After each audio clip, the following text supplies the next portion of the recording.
in borderless window, chances are the game's really, really going to hate you if you want to try and put it in an alt-tabbed kind of mode. If you want to go back to desktop, you're not going to have much of a fun time. I've had the game lock up while attempting to do that. Aside from that, performance has been pretty solid across the board. There's a couple of areas where it dips more than I would necessarily expect, and yet more areas where it doesn't dip anywhere close to the amount that I would expect, which is really kind of weird. Like, up here, the frame rate's actually really, really good. You think, oh my god, I'm seeing so much. And yet, you're not. It's weird, isn't it? Takes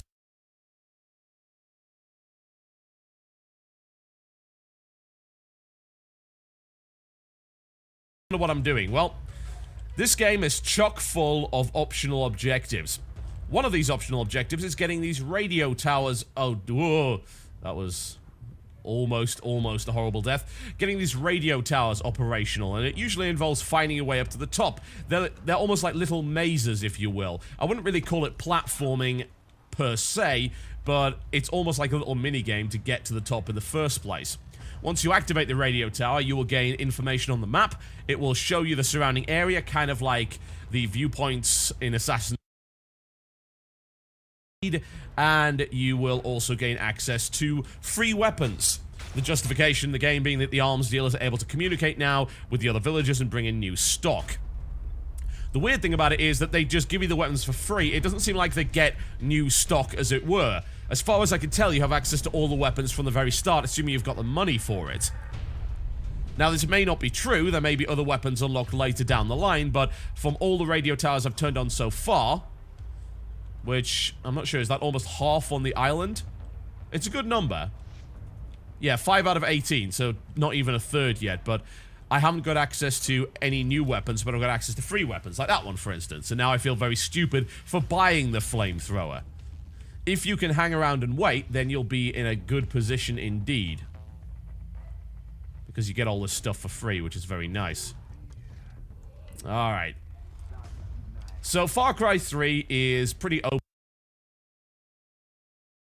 Necessarily required of you in the main storyline. I am absolutely terrible with this thing. Unbelievable. Yeah, I'm just going to leave this area right now. This is a story mission anyway, so I don't actually want to spoil it for you. It may be that I can't fast travel at the moment. Oh, I can. There we go. So we can go and just explore some side missions, because last thing I want to do is show you a story spoiler. The stories are actually surprisingly well written in this game. Not something you necessarily expect from an open world game. I think GTA's done it pretty well in the past, but aside from that, most open world games do story badly. This one is not an example of a bad story, and in fact, the characters that I've met in this game so far are pretty awesome.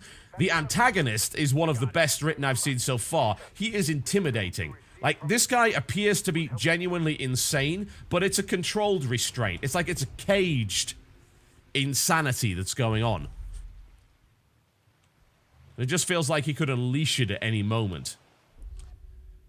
Aside from that, we got lots of side quests. The entire island is in fact packed full of them. Let me show you a few examples. So, radio towers are one little side quest. You've then got these trials that are going on. There's one up there. I can't show you it on the map because I've completed it. But we might go and do it anyway, because you can replay it at any time. There are these hunting grounds here. These are generally areas where you can kill certain kinds of animal. The reason you'd want to do that is because their pelts are used in crafting. You can craft